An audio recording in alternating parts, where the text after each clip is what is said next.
ஐயா ஜெயிச்சு முதலமைச்சர் ஆயாச்சு. இன்னும் ஏன் பேசிக்கிட்டு இருக்கீங்கன்னு எனக்கு தெரியலை. ஒருத்தங்க சொல்கிறாங்க பொய்க்கால் குதிரைன்னு சொல்கிறாங்க, ஒருத்தவங்க சொல்கிறாங்க எங்கள் திட்டங்கள் வர வரைக்கும் நாங்கள் தான் ஆட்சி செய்கிறோன்னு சொல்கிறாங்க. எப்படி இப்படிலாம் நினைக்கிறீங்கன்னு எனக்கு தெரியல. நீங்கள் ஏன் தோற்று போனீங்கன்னு முதல்ல பாருங்கள், புரியுதுங்களா? நீங்கள் தோற்று போனதுக்கு காரணம் என்னென்னு ஒரு காரணம் சொல்கிறேன் கேளுங்க. நீங்கள் மக்களுக்காக கொடுத்த பணத்தை கொடுத்தவங்க வாங்கினவங்க என்ன பண்ணிட்டாங்க, கொடுக்காம ஆட்டையை போட்டாங்க. அப்போ மக்களுக்கு கோபம் வந்துருச்சு. இது ஒரு காரணம், இன்னும் பல காரணம் இருக்குது, தெரியுதுங்களா? அதை முதல்ல சரி பண்ணுங்கள்.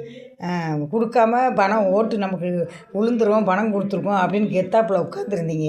ஆனால் அவங்க என்ன பண்ணாங்க தெரியுமா? இந்த ஏரியாவில் இருக்கவனுங்க அவனுங்க நம்ம வர்றோமோ என்னமோ நம்ம ஆட்டையை போட்டுக்குவோம் அப்படின்னு சொல்லிட்டு எல்லா காசும் ஆட்டையை போட்டுட்டு இந்த பணம் வருது பிடிச்சிக்கிட்டாங்க, கொண்டு வந்து தர்றோம் கேட்டவங்க மக்கள்கிட்ட எல்லாம் இப்படி தான் பதில் சொன்னானுங்க, புரியுதுங்களா? அந்த எல்லைக்குள்ளே இருக்கவங்களுக்கு மட்டும் காசை கொடுத்துட்டு அதை விட்டு காலி பண்ணி போனாங்க பார்த்தீங்களா? அவங்களுக்கெல்லாம் இல்லைன்ட்டானுங்க. வந்துக்கிட்டு இருக்கு, நாங்கள் கூப்பிட்டு தர்றோம் உங்களுக்கு அப்படின்னு சொன்னதுனால அவங்க கோபமாகி ஓட்டு போட்ட பிறகு எப்படி இவனுக்கு கொடுக்க போகிறாங்கன்னு சொல்லிட்டு தான் ஓட்டை மாற்றி கொத்துனாங்க, தெரியுதுங்களா? பரம்பரையாக உங்களுக்கு போடுறவங்க எல்லாம் உங்கள் ஓட்டு எப்படி போச்சுன்னா இப்படி தான் போச்சு. முதல்ல அதை புரிஞ்சுக்கங்க. நீங்கள் ஒன்று யாருக்கும் கொடுக்காமல் இருந்திருக்கணும். யாருக்கும் கொடுக்காமல் இருந்தால் கூட எல்லா மக்களும் அந்த கட்சியை மீறாமல் செய்வாங்க.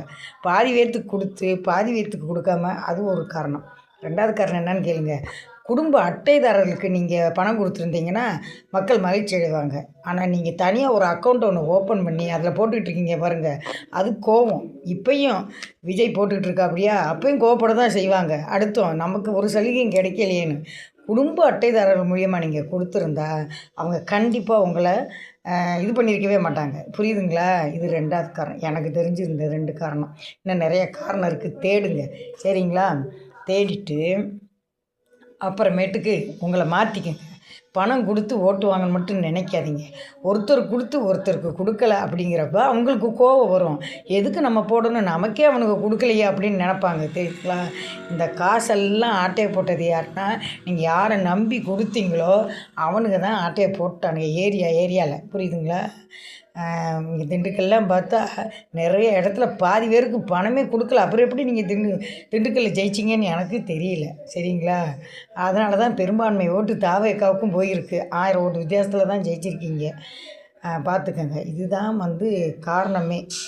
அதை விட்டுட்டு இப்போ ஆட்சிக்கு வந்துட்டாங்க, நல்லாட்சி செய்யட்டும், எல்லோரும் ஹெல்ப்பாக இருங்க. அதை விட்டு நீங்கள் என்ன பேசுகிறீங்க, குறைய பேசிக்கிட்டு இருக்கீங்க. ஒருத்தர் சொல்கிறாரு இலங்கையை போய் போராடி ஜெயிக்கணுமா? இலங்கை எதுக்கியா போராடணும்? இலங்கையில் போராடணும்னு அவசியமே இல்லை, புரியுதுங்களா? அவங்க நாடு, அவங்க மக்கள், அவங்க வாழ்ந்துட்டுருக்காங்க, அவங்களே கஷ்டத்தில் வாழ்ந்துட்டுருக்காங்க. அவங்கள்ட்ட போய் போர் போடுங்கன்னு சொல்கிறாங்க. ஒருத்தர் சொல்கிறாரு இவரை கொண்டு வந்து நிப்பாட்டின்னா எப்படி இருக்கும் நாடு? பாருங்கள் மக்களே, எப்பயும் சுதாரிப்பாருங்க, நல்லவங்களுக்கு உதவி செய்யுங்க.